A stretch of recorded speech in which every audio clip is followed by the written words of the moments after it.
So we draw close to the end of the Kyle Rittenhouse shit show. Thoroughly entertaining it was too. That fat hippopotamus prosecution lawyer screaming at the jury as though they had committed the alleged crimes during the rebuttal was a particularly hilarious way to finish off the arguments. Someone needs to keep this wildebeest trough topped up with feed. He's been real angry during the whole trial. Must be food deprivation or some shit. Anyway, the non-fat but super effeminate prosecuting lawyer, Binger, during his closing yesterday told everyone how much of a bigot Kyle was for not allowing these people to murder him, blah blah blah blah. I covered that yesterday, but I want to cover the point he made calling the rioters, mainly Rosenbaum and Huber, heroes. Yes, he really made that point. Now, something else happened yesterday and it's related to this story. In fact, it's possibly the best proof of what I'm going to show you ever seen. Did you notice that the mainstream media only covered the prosecution's arguments at length and completely ignored Kyle's lawyer's closing? Well, they did, and it was very noticeable for somebody paying attention. Once again, a deliberate distortion of the truth and facts. But you say, what difference does it make? They're just idiots with an agenda. Surely no one listens to them, right? Wrong, and here we have proof of the NPC programming control these news outlets have. Today,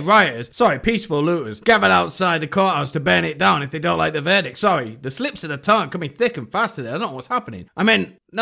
I did mean they gathered outside the courthouse to burn it down if they don't get the verdict they wanted, where the Rittenhouse trial would conclude, and they were armed with signs proclaiming Rosenbaum and Huber heroes. What a fucking coincidence! The prosecution lawyer calls them heroes in his closing arguments, the mainstream media gives it wall-to-wall coverage, and totally organically and naturally, of course, some non-playable characters gather to parrot exactly what the television told them to. And of course, I'm sure they've all done their own research to find out for themselves that Mr. Rosenbaum, while on their side at this moment, was charged by a grand jury with 11 counts of child molestation on 5 boys, whose ages ranged from 5 to 11. I'm sure they did their research on Mr. Huber, who is charged with strangling his girlfriend and holding her hostage. There are 2 choices that this act of brazen stupidity can only lead you to. Number 1, the programming runs so deep these people actually act on command when the TV orders them to. Number 2, they think raping children and beating women is fantastic, so long as your politics align. I mean, they are on the left and woke, which seems to have a strange amount of child molesters and people who are violent towards women among their ranks, so this isn't a ludicrous conclusion. But it has to be one of those choices. It cannot be anything else. Can you imagine how hard the television executives are laughing right now? They managed to convince people to take to the streets and proclaim a convicted pedophile a hero. It's all brainwashing. It's sad. These woke people, God bless them. My entire channel is based on laughing at their stupidity. But good Lord, can you imagine being so gullible that you got told by a box in the corner of your living room to go make a sign and call some of the biggest vermin to ever walk the planet heroes? And then you went and did it after you got told to. It's funny, but these are lost people with very little brain function. It